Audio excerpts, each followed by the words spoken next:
Disutradarai oleh Ugur Kaplan, film ini merupakan urutan ketiga dari sequel F. Sun Lu yang mengisahkan perjalanan seorang gadis indigo pemberani bernama Ebru. Setelah berhasil menyelamatkan teman-teman dari asrama sekolah putri, Ebru kini bekerja sebagai jurnalis muda yang haus akan berita. Ambisi untuk menguak sebuah fakta mendorongnya pada kasus misterius yang melibatkan organisasi besar di salah satu rumah sakit jiwa. Meski proses penyelidikan sudah bergulir belasan tahun, kasus hilangnya pasien dan perawat di rumah sakit itu masih belum terpecahkan. Dengan berbekal tekad yang kuat, Ebru melakukan penyelidikan mandiri untuk mengungkap semua rahasia yang terjadi. Mampukah Ebru menjalankan misi berbahaya itu dengan selamat? Berikut ceritanya.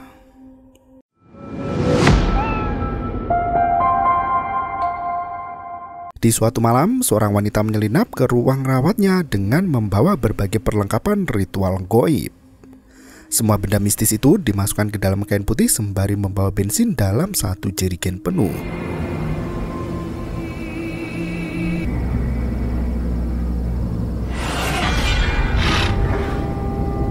Ia bersembunyi di halaman belakang rumah sakit untuk melakukan ritual sesatnya itu. Sebuah boneka santet diikat ke tiang pancang, sementara berbagai kertas mantra diletakkan di bawah tiang itu. Wanita itu mulai membacakan ritual dengan racikan sesembahan. Ia mulai mendengar suara gadis kecil yang menangis ketakutan. Tak disangka, wanita itu membentak agar tangisan anak itu segera diam. Dengan membabi buta, ia menuangkan semua bensin ke tubuh gadis malang itu dan setelah boneka itu habis terbakar, wanita itu berlari masuk ke dalam kamar. Tubuhnya terasa sangat dingin karena ketakutan. Ia bergegas mengunci jendela, namun tiba-tiba sosok boneka yang baru saja dibakar muncul lagi di depan mata. Seketika itu,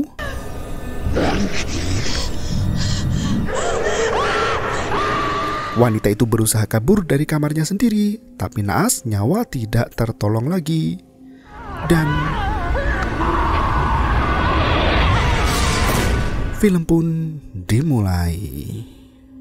Ebru terhanya membaca artikel di internet tentang misteri hilangnya perawat di rumah sakit jiwa kota Karatepe. Seorang perawat bernama Nihal berusia 40 tahun dikabarkan menghilang sejak 2 minggu yang lalu. Nihal adalah orang ketujuh yang dinyatakan hilang dari rumah sakit itu. 3 perempuan yang hilang berhasil ditemukan kembali namun dalam kondisi gila dan tak bisa dimintai keterangan. Polisi belum menemukan jejak apapun dalam kasus perempuan hilang yang masih dalam proses penyelidikan. Menyadari potensi berita yang bagus, Ebru langsung menghadap ke atasannya untuk meminta izin meliput kasus tersebut. Ebru menunjukkan video terakhir Nihal yang bekerja sebagai perawat rumah sakit jiwa Karatepe. Bir akıl sağlığı merkezinde çalışıyor. Dalam rekaman itu, Nihal meminta bantuan pada Denis karena ada hal buruk yang terjadi di tempat kerjanya. Ia minta dijemput oleh sepupunya Denis dan dibawa pergi sejauh mungkin dari tempat itu. Nihal terlihat ketakutan melihat ke arah pintu. Ia mengarahkan kamera kepada apa yang ia lihat itu ternyata Ebru sudah mencari tahu tentang Denis dan menghubungi lewat telepon. Dari cerita Denis, ia sudah pergi ke rumah sakit jiwa Karatepe, namun para petugas di sana mengatakan bahwa Nihal sudah lama pergi. Denis terpaksa melapor ke polisi dan menyerahkan bukti rekaman itu. Denis juga mengunggah di media sosial untuk mencari keberadaan Nihal. Ebru mengetahui ada seorang jurnalis yang pernah meliput kasus itu juga. Sayangnya pihak rumah sakit enggan bekerja sama dan membatasi kunjungan orang luar selain keluarga. Jurnalis itu gagal mendapat informasi apapun dari pihak rumah sakit dan semua misteri belum berhasil terpecahkan. Sang atasan mulai bertanya apa yang hendak dilakukan Ebru mengingat semua akses tertutup rapat.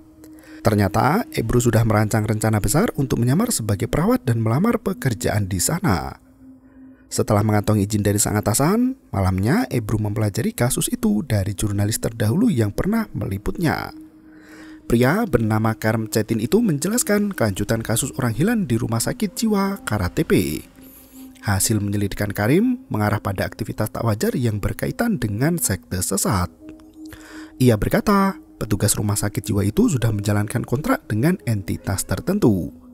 Ia pun meyakini 7 perempuan yang hilang adalah tumbal dari ritual pemujaan setan yang dilakukan secara terstruktur di dalam rumah sakit itu.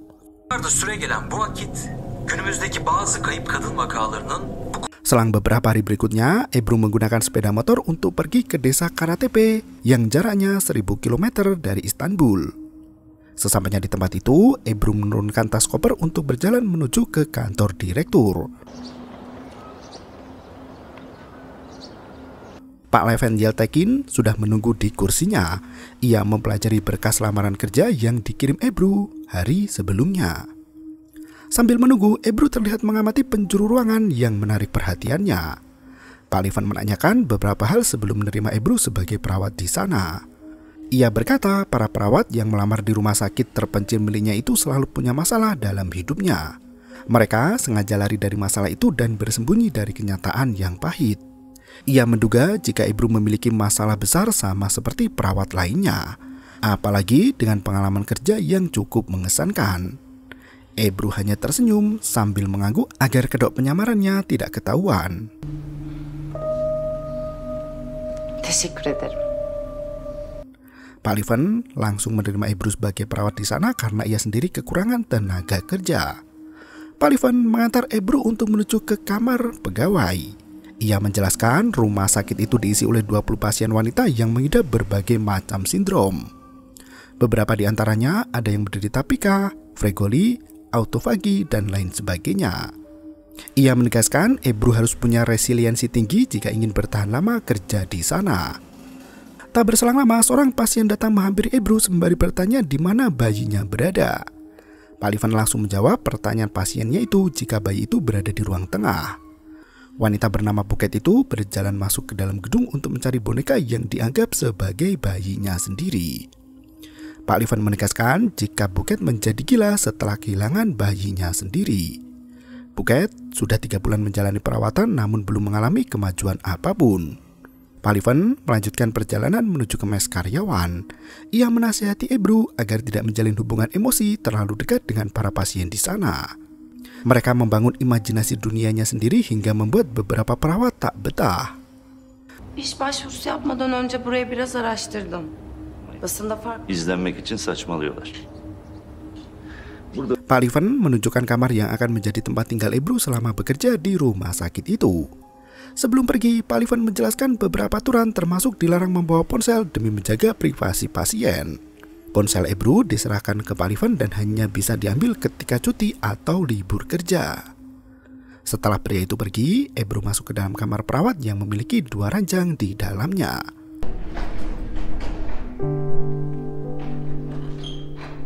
Ia mengistirahatkan badan hingga tak terasa siang berganti malam. Ebru tampak kelelahan setelah mengendarai motor berjam-jam sendirian. Malam itu, ia terbangun mendengar suara aneh yang datang dari depan kamar. Ia berjalan keluar memeriksa sekitaran, namun tak menemukan ada siapapun juga. Suara aneh itu semakin terdengar jelas di dekat lemari pakaian.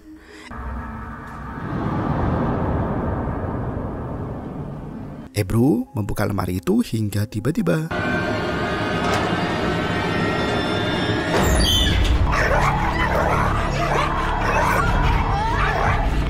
Dr. Aileen langsung memisahkan mereka berdua begitu mendengar keributan. Lengan Ebru sampai berdarah-darah akibat cakaran dari pasien rumah sakit jiwa. Dr. Aileen mengobati luka di tangan Ebru sembari berkenalan dengannya. Senin için pek iyi bir başlangıç olmamış. Sang dokter menjelaskan bahwa para pasien di sana memiliki pengalaman traumatis yang sangat berat di masa lalu. Mereka menjebak otak mereka ke dalam dunia ciptaannya sendiri untuk melindungi diri dari ingatan menyakitkan. Pasien yang bernama Meltem itu mengidap penyakit sindrom biantropi, yaitu gangguan psikologis yang menyebabkan seseorang meyakini dirinya sebagai seekor sapi. Namun, Meltem kini berubah menjadi seekor anjing yang akan menyerang manusia, terutama orang baru yang belum dikenali. Setelah mendapat pengobatan, Ebru menyendiri di halaman samping rumah sakit untuk merekam hasil investigasi di hari pertama. Ia menggunakan alat perekam suara dan melaporkan semua kejadian yang dialami hari itu. Meski Ebru adalah orang yang tangguh, namun ia bisa memahami mengapa banyak suster yang tak betah kerja di sana. Bukti hilangnya Nihal belum bisa ditemukan dan membutuhkan lebih banyak waktu untuk menguak rahasia yang terjadi. Setelah merekam laporannya itu, Ebru berjalan masuk gedung. Anehnya, ia melihat dua bola mata bersinar terang di atas bangunan.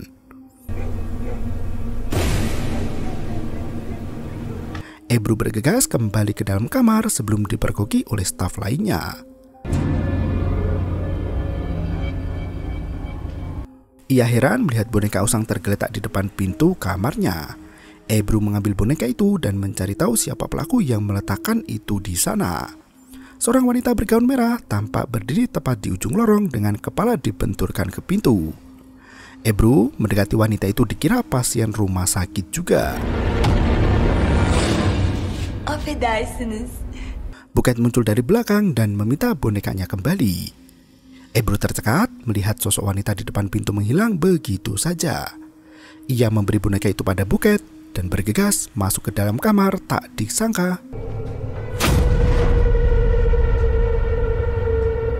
Ebru yakin Buket hendak mengerjai dirinya dengan boneka itu.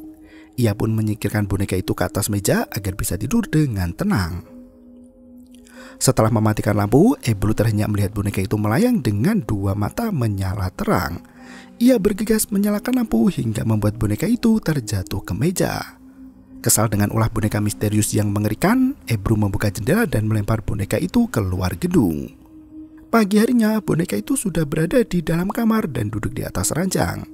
Ebru terhenyak melihat boneka itu dan melenggang pergi ke kantin untuk mencari Buket. Ia mengembalikan boneka itu pada Buket sembari memperingatkan agar tidak masuk ke kamarnya lagi. Buket sama sekali tak mengerti maksud perkataan Ebru dan memeluk bonekanya itu dengan senang hati. Saat Ebru hendak mengambil sarapan, Deria memperkenalkan diri sebagai perawat di sana. Awalnya perbincangan mereka tampak hangat dan baik-baik saja. Entah mengapa, Deria memaksa Ebru untuk melepaskan pakaian dan menarik seragam Ebru secara kasar. Ebru tak terima dengan sikap Deria dan mendorong gadis itu dengan brutal.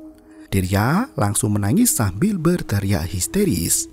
Suster senior lain membawa Deria pergi dari kantin agar tidak menimbulkan masalah baru.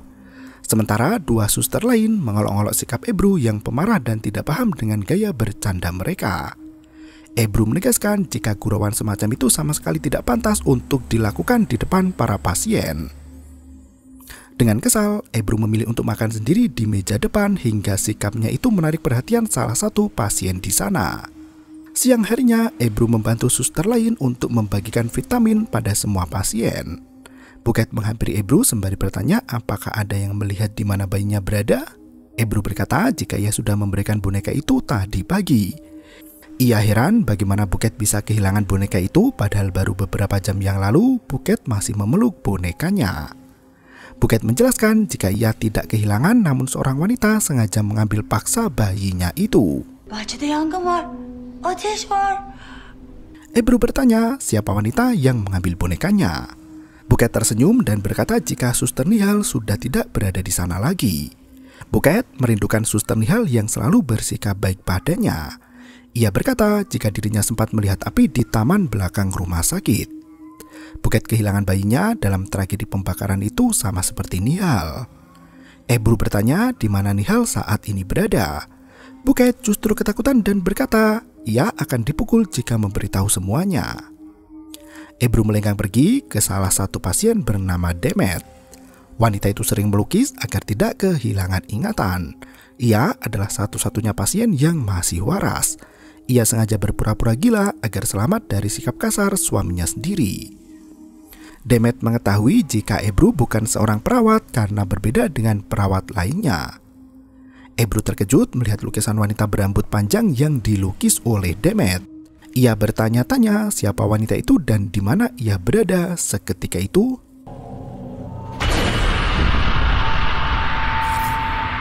Demet langsung mengusir Ebru dari kamarnya agar tidak diganggu oleh si hantu wanita.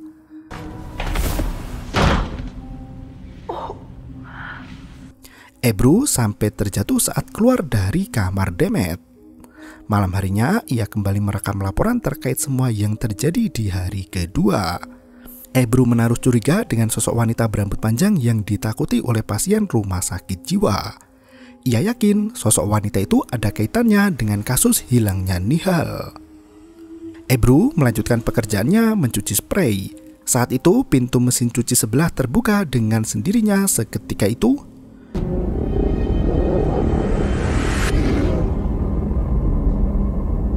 Ebru langsung merinding ketakutan dan ia berlari masuk ke kamar, namun buku di rak jatuh sendiri ke lantai.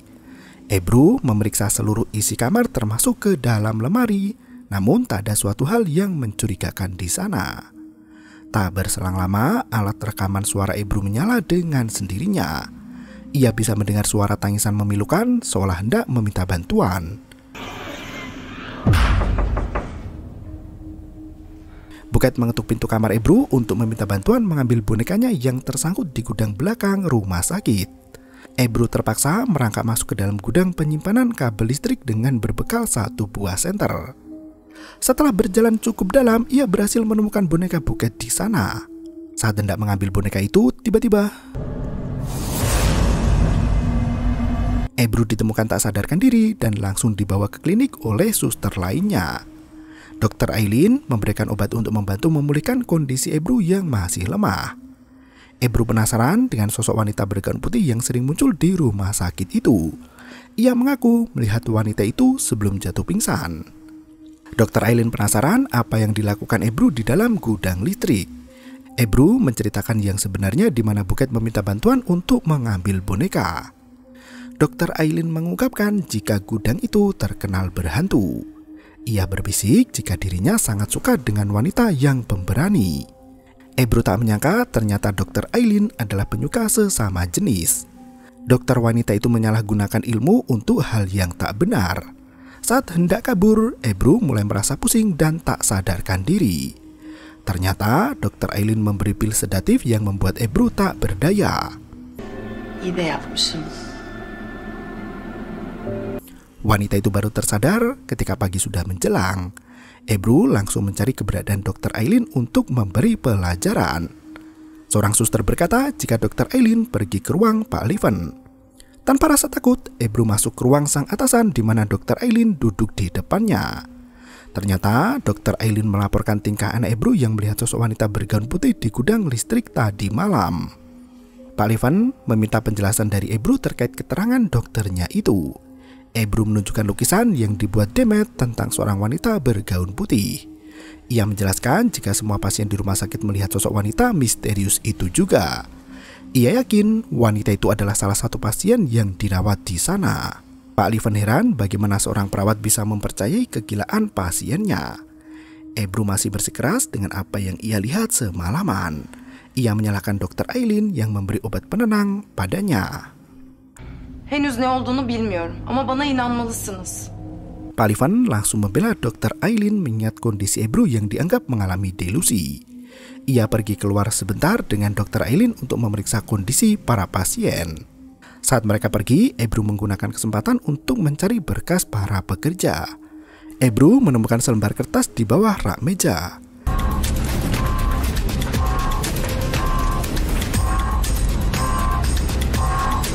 Tak berselang lama, Pak Leven kembali ke ruangannya untuk melanjutkan permasalahan dengan Ebru. Gadis itu mulai menyadari apa yang terjadi dan meminta maaf pada Pak Leven. Ia berkata jika sosok wanita bergaun putih itu hanya khayalan para pasien yang telah mempengaruhi pikirannya sendiri. Pak Leven pun memberikan 1 hari cuti pada Ebru agar gadis itu bisa istirahat sebelum mulai kerja kembali. Ebru langsung pergi dari rumah sakit itu untuk menemui jurnalis senior yang pernah mengusut kasus orang hilang. Ebru berhasil menemukan apartemen Kerem Cetin dan menceritakan semua yang terjadi. Sebelum bekerja sebagai jurnalis, Ebru sempat tinggal di asrama putri saat kuliah dulu. Ia mengalami berbagai hal mistis di mana penghuni asrama terkena sihir hingga kerasukan setan. Mereka semua tersiksa oleh teror gaib yang tak kunjung henti.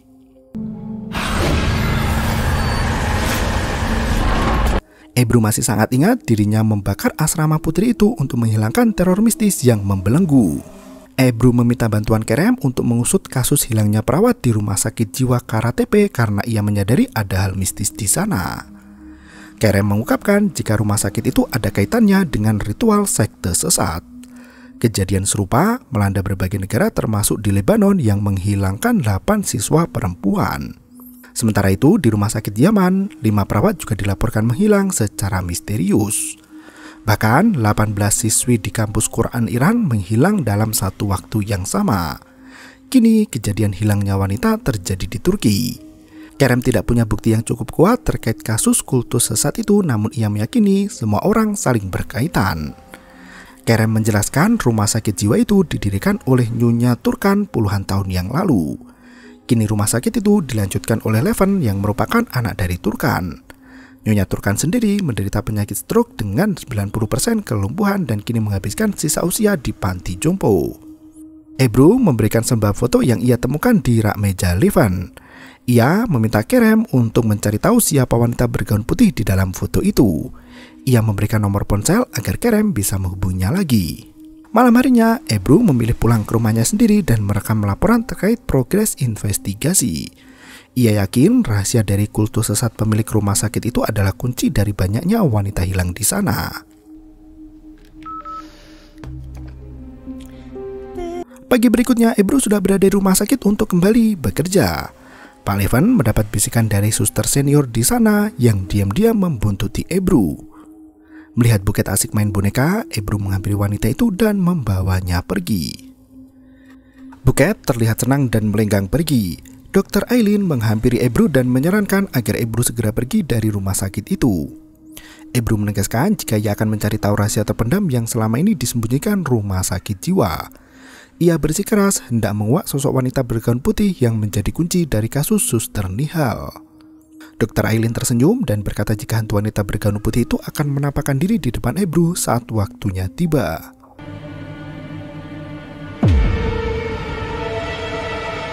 Ebru terbangun di malam hari ketika mendengar pintu kamar terbuka. Bebeği istiyor. Yardım et. Buket menghampiri Ebru sembari berkata jika wanita itu menginginkan bayinya. Ia meminta tolong pada Ebru sembari melenggang pergi. Ebru yang baru bangun tidur langsung mengikuti Buket yang berjalan menyusuri lorong gelap. Mereka berjalan berdua menuju ke taman belakang hingga akhirnya Buket berhenti melangkah. Ebru menepuk pundak wanita itu yang ternyata Ebru berlari kencang menjauhi penampakan mengerikan itu hingga tiba-tiba Dr. Aileen menyuntikkan obat penenang ke tubuh Ebru yang membuat gadis itu tak sadarkan diri. Selang beberapa jam kemudian, Ebru baru tersadar dengan tangan diikat rantai besi. Ia tak bisa melepaskan diri karena rantai itu menyatu dengan mesin pompa air. Ebru berusaha melepaskan diri, namun sayangnya Leven dan Dr. Aileen masuk ke ruang sempit itu. Leven menegaskan jika Ebru akan dikurung di tempat itu hingga ia kembali tenang. Ebru akhirnya mengungkapkan jati diri yang sebenarnya bahwa ia adalah seorang jurnalis. Ia mengancam akan menghubungi polisi agar rumah sakit itu disegel dan tidak beroperasi.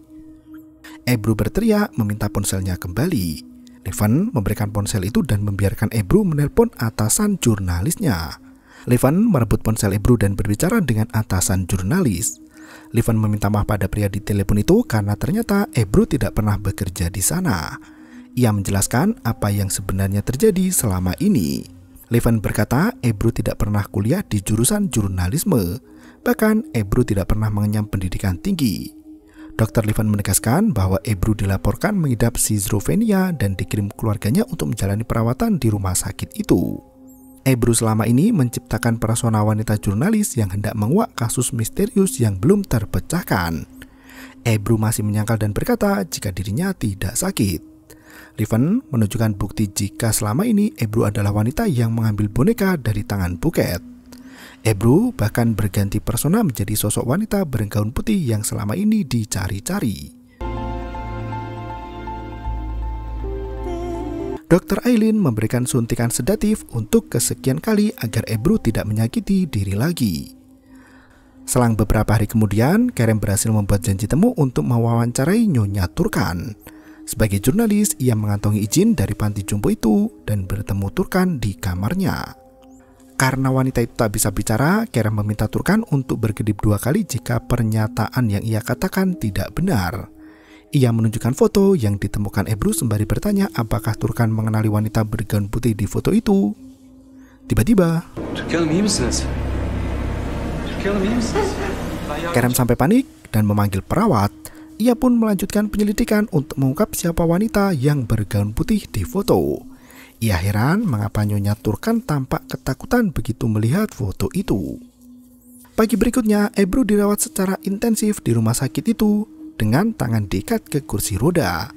Pak Leven memerintahkan agar Ebru diberi obat-obatan layaknya pasien lainnya. Tak berselang lama, suster mengabarkan ada tamu yang hendak menemui Ebru. Pak Leven menemui tamu itu yang ternyata adalah Kerem Cetin. Pak Leven menjelaskan jika Ebru sebenarnya adalah pasien di rumah sakit jiwa yang terobsesi untuk menjadi jurnalis. Kerem merasa aneh karena Ebru terlihat normal saat menemuinya di apartemen kapan lalu. Pak Leven berusaha meyakinkan Kerem jika Ebru memang sakit jiwa. Ia bahkan berkata jika suster Canan mengikuti Ebru ke rumah Kerem dan melihat gelagat tak normal dari pasiennya itu. Kerem masih bertanya-tanya mengapa Ebru bisa keluar dari rumah sakit jiwa untuk menemuinya di apartemen. Leven menegaskan jika pasien mereka memiliki dunianya sendiri. Ia harus tahu kemana pikiran itu membawa mereka pergi agar lebih mudah dalam penanganan di rumah sakit jiwa. Meski Ebru keluar dari rumah sakit, namun perawat akan terus mengawasi dari kejauhan. Kerem meminta izin untuk bertemu Ebru agar bisa mengucap selamat tinggal. Leven tak memberikan kesempatan karena takut persona jurnalis Ebru muncul lagi. Akhirnya, Kerem pun pamit pergi sambil mengembalikan foto yang dicuri Ebru pada Pak Leven. Kerem diantarkan seorang suster untuk menuju ke gerbang depan. Sang suster menegaskan jika Kerem masuk lagi tanpa izin, maka ia tak segan untuk lapor ke polisi. Seketika itu, Kerem menghilang dari belakang sang suster. Tampaknya pria jurnalis itu menyelinap pergi untuk menemui Ebru. Ia mencari keberadaan jurnalis wanita itu dan membuka setiap pintu kamar. Tak disangka Ebru duduk termenung di atas ranjang dengan tangan terikat rantai besi. Begitu melihat Kerem di sana, Ebru langsung meminta maaf dan berkata jika selama ini dirinya mengidap penyakit jiwa. Kerem tak percaya dengan apa yang dikatakan Leven. Ia menegaskan jika Ebru selama ini tidaklah gila. Ia juga memberi bukti tentang Nyonya Turkan yang ketakutan saat melihat foto itu. Kerem juga menunjukkan potongan artikel berita di koran yang mengabarkan kasus bunuh di rumah sakit jiwa KRTP. Wanita yang mati mengerikan itu bernama Zainab Demir. Ia menggelantung di rumah sakit jiwa KRTP sekitar 10 tahun yang lalu, di mana kejadian banyak orang hilang belum terjadi di rumah sakit itu. Polisi mulai melakukan investigasi, namun mereka tak bisa menemukan kejanggalan pada kematian Zainab. Ebru menyadari sosok Zainab di foto sangat mirip dengan hantu wanita bergaun putih. Ia pun bertanya-tanya mengapa hantu Zainab selalu menampakkan diri. Kerem membantu melepas ikatan di tangan Ebru agar mereka bisa mencari tahu apa yang sebenarnya terjadi pada Zainab. Di waktu yang sama, Dr. Aileen melangkahkan kaki untuk masuk ke kamar Ebru. Kerem buru-buru sembunyi sebelum sang dokter melihatnya. Begitu Dr. Aileen menghampiri, Ebru langsung meminta maaf atas sikap kasarnya selama ini. Ia menggoda Dr. Aileen yang memang suka dengan sesama jenis. Setelah bercumbu, Ebru meminta ikatan di tangannya dilepas agar lebih leluasa. Dr. Aileen pun langsung membuka gembok di rantai besi itu dan Ebru sampai memuntahkan apa yang ada di dalam mulutnya setelah mencium si dokter gila. Ebru meminta Kerem balik badan karena ia hendak ganti pakaian. Mereka bergegas pergi dari tempat itu untuk menguak apa yang selama ini tersembunyi. Leven bersama suster Canan menutup semua akses keluar dari rumah sakit itu. Ia meminta semua staf untuk ikut mencari keberadaan Ebru dan juga Kerem. Dr. Aileen baru sadar dari pingsannya dengan hidung yang berdarah. Ia bersumpah akan membunuh Ebru begitu menemukannya. Di waktu yang sama, mereka berdua masuk ke dalam kamar dan berhadapan dengan Meltem yang masih jadi anjing. Ebru berusaha menenangkan wanita itu agar tidak menggonggong. Setelah kondisi tenang, Ebru menghadap keluar kamar, namun tiba-tiba Demet mengajak Ebru ke suatu tempat tersembunyi agar mereka selamat dari kejaran dokter gila. Tempat itu terlihat kotor dan berbau menyengat. Kerem gunakan ponselnya untuk menelpon polisi, namun sinyal di rumah sakit itu sangat terbatas. Panggilan itu selalu terputus hingga mereka tak bisa mendapat bantuan. Setelah kondisi aman, mereka bisa pergi dari rumah sakit itu melalui gerbang depan. Tak berselang lama, seorang suster masuk ke ruangan itu dan berkata jika ia lupa membuang tubuh manusia yang telah mati. Ia meminta rekan sesama suster untuk membantu membuang jasad manusia yang membusuk itu. Ebru langsung berpikir jika bau menyengat itu berasal dari mayat Nihal yang disembunyikan kematiannya.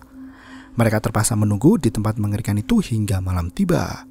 Sebelum kabur, Ebru membawa semua pasien keluar dari kamar. Naasnya, Pak Alivan memergoki Ebru dan bertanya sejak kapan jurnalis itu kembali bekerja. Ebru berteriak jika ia menemukan mayat Nihal di ruang bawah tanah. Livan menegaskan jika mereka tidak pernah membunuh Nihal. Ia mendekap tubuh Ebru dan menjelaskan apa yang sebenarnya terjadi. Nyonya Turkan memang menjalankan aliran sekte sesat untuk menyembah iblis. Livan memiliki kelainan mental di mana ia gemar menghamili wanita. Untuk membungkam kasus kehamilan di rumah sakit jiwa, mereka terpaksa membunuh bayi itu sekaligus untuk dijadikan tumbal. Zainab adalah korban kesekian yang memilih mati setelah mengetahui anaknya ditumbalkan. Arwah Zainab tidak pernah tenang hingga menghantui semua orang di rumah sakit jiwa. Itulah mengapa Nyonya Turkan berakhir stroke berat karena diserang oleh arwah mengerikan. Hantu itulah yang membunuh Nihal dan semua 6 orang lainnya yang dilaporkan hilang. Hantu Zainab sebenarnya hendak membunuh Livan dan keluarganya, namun mereka memiliki kalung jimat penangkal yang ampuh menghalau iblis. Kini Livan hendak menumbalkan Ebru tepat di bawah Blood Moon yang hampir terjadi. Ebru meraih pisau buah di atas meja dan langsung menusuk kaki Pak Livan. Mereka terlibat perkelahian brutal hingga ruangan itu porak-poranda. Pak Livan meminta Ebru untuk menyerah dan pasrah ketika dihamili agar bayi mereka bisa dijadikan tumbal. Bahkan Livan menyebut penumbalan itu sebagai ritual yang suci. Saat hendak menodai Ebru, gadis itu menunjukkan kekuatan yang sebenarnya dan berlari mencari jalan keluar. Ebru mencuri kalung jimat yang ada di ruangan itu sekaligus kalung jimat yang dikenakan Pak Livan. Pria itu baru menyadari kalung di lehernya telah menghilang. Ebru melenggang pergi dan pada akhirnya, Pak Livan mati dibunuh hantu Zainab yang berhasil membalaskan dendamnya. Ruangan itu sudah terbakar api yang membara di mana Ebru sibuk menyalakan alarm bahaya.